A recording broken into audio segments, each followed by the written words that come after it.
Me and Alyssa had been planning that trip for months. Just us, a camper van, and the sound of water rushing past our campsite. We parked near the edge of the Watauga River in Tennessee, far from cell towers, far from people, far from everything. The first night was perfect. Campfire, wine, cold feet tangled under one blanket, the river murmuring nearby like nature's lullaby. And we fell asleep to its rhythm, soft and steady like the heartbeat of the woods. But the second night was different. The air had changed.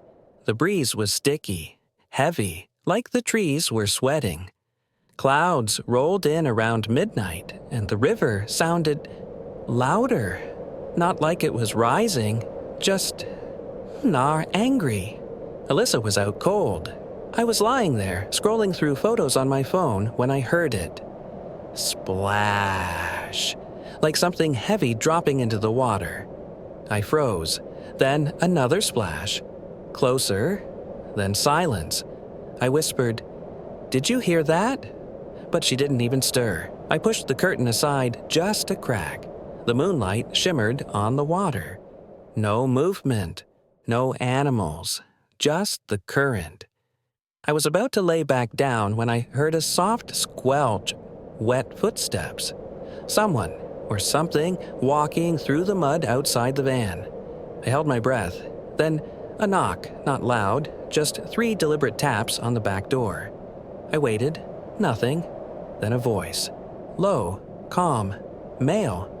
"You guys sure picked a quiet place."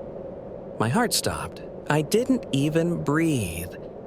Alyssa sat up behind me and whispered, "What was that?" Before I could answer, the voice came again. Closer this time. "Been watching you. All night." She gasped.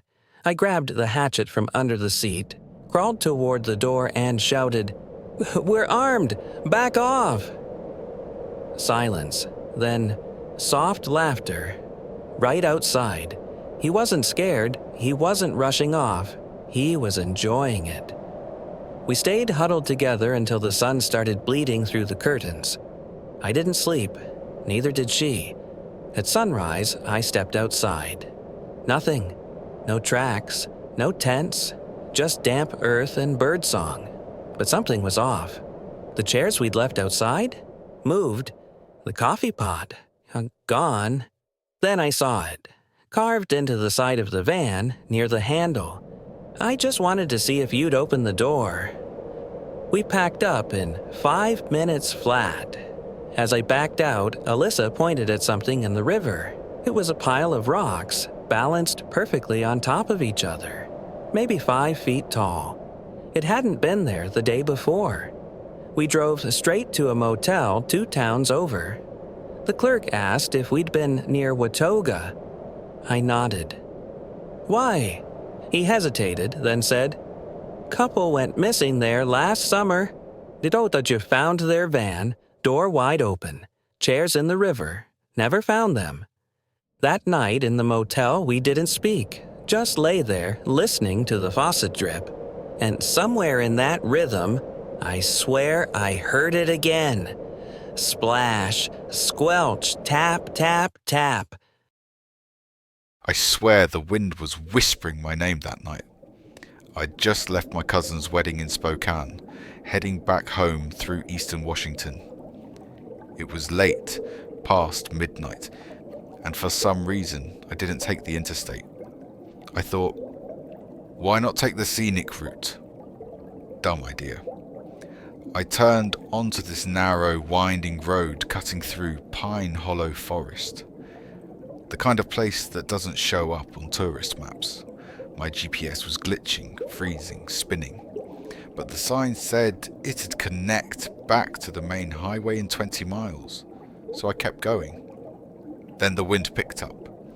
At first it was gentle, rustling leaves, shaking branches. But 10 minutes in, it turned sharp, angry.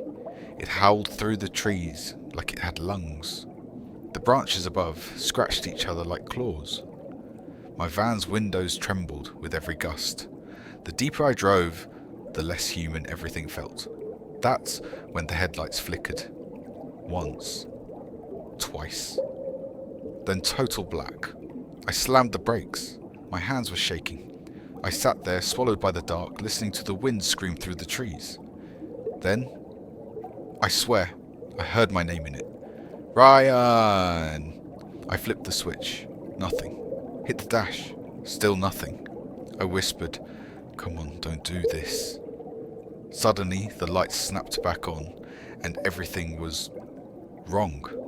The forest wasn't the same. The trees were twisted, blackened like they'd been burned decades ago. The road ahead was no longer gravel. It was just dirt. Dry, cracked dirt. No signs, no moon. Just that damn wind. I looked behind me. No road. Just dense forest. Where I'd just driven. Gone. I threw the van into reverse, heart pounding, and backed up fast. I hit something. Not a tree. A metal post. I got out, wind tearing at my jacket, and looked. It was a sign, rusted and barely readable. It said, "Welcome back." That didn't make any sense. I hadn't turned around. There was no intersection. Then I checked the clock on my dash. 3:12 a.m. But I left the wedding at 11. It should have been barely 1. I'd lost over 2 hours. Back in the van, I locked the doors, pulled the curtains, and sat with my hatchet in hand. The wind never stopped. It circled the van, almost rhythmic, tapping, breathing. Then something scraped across the back window. Not a branch. Fingernails. I didn't sleep. Just waited for daylight. At sunrise, everything looked normal again. Trees were green. The road was back. I was parked on fresh gravel like nothing happened. Like I'd imagined it all. I drove. Fast. No music. No stops. When I got back into service range, I uploaded the dashcam footage to my laptop. 65 minutes of video. At first, just black, nothing but audio. Wind, static. Then, at 3:11:38 a.m, the screen blinked. For half a second. One frame. There was a face, inches from the camera. Pale. Eyes too wide. No lips, just teeth. And it was smiling. I froze the frame. Zoomed in. Behind the face was me, asleep. That night, I slept in the front seat. But the footage shows me in the back, and the wind's still stuck in my head. Sometimes, even now, when it howls through the trees behind my house, I swear I still hear it. Ryan.